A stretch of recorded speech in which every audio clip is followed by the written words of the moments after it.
ঠিক। গোমূত্রের কোলা কি শুনে অবাক হচ্ছেন তো? আসলে অবাক করার মতোই বিষয়।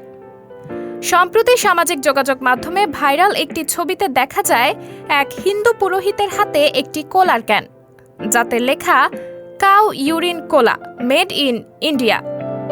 ভারতে প্রচলন রয়েছে গোমূত্রের পানীয়। চলুন জেনে আসি এই গোমূত্রের আদ্যোপান্ত। গোমূত্রের ইতিহাস এবং ব্যবহার ভারতীয় উপমহাদেশের প্রাচীন সংস্কৃতি, বিশেষ করে হিন্দু ধর্ম এবং আয়ুর্বেদিক চিকিৎসার সঙ্গে ঘনিষ্ঠভাবে জড়িত। এটি হাজার হাজার বছর ধরে ধর্মীয়, আধ্যাত্মিক এবং চিকিৎসাগত কাজে ব্যবহৃত হয়ে আসছে। হিন্দু ধর্মে গোমূত্রকে পবিত্র মনে করা হয় এবং এটি বিভিন্ন পূজা ও আচার অনুষ্ঠানে ব্যবহৃত হয়। পঞ্চগব্য এর অন্যতম উপাদান হিসেবে গোমূত্র গ্রহণের মাধ্যমে আত্মিক ও শারীরিক শুদ্ধিকরণ করা হয়। বাড়িঘর এবং মন্দির শুদ্ধ করতে গোমূত্র ছিটানো হয়।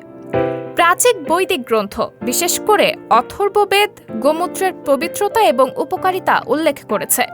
গরুকে দেবতুল্য মনে করা হয় এবং তার 5টি উপাদান গোমূত্র, গোবর, দুধ, দই এবং ঘিকে পবিত্র মনে করা হয়।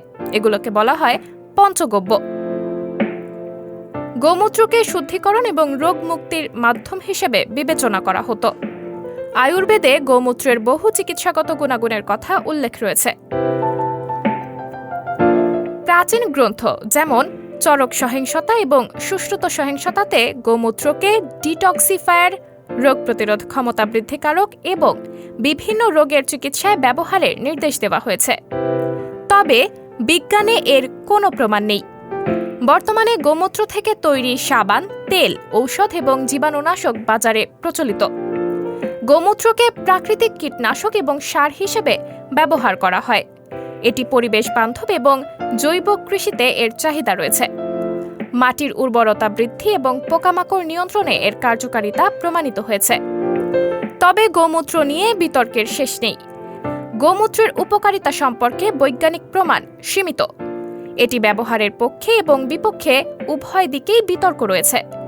অনেক সময় গোমূত্রের উপকারিতা অতিরঞ্জিতভাবে প্রচার করা হয়, যা সমালোচনার মুখে পড়ে।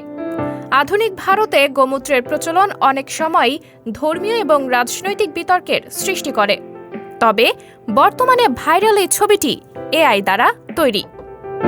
সাবরিনা জলিল, সবার কথা।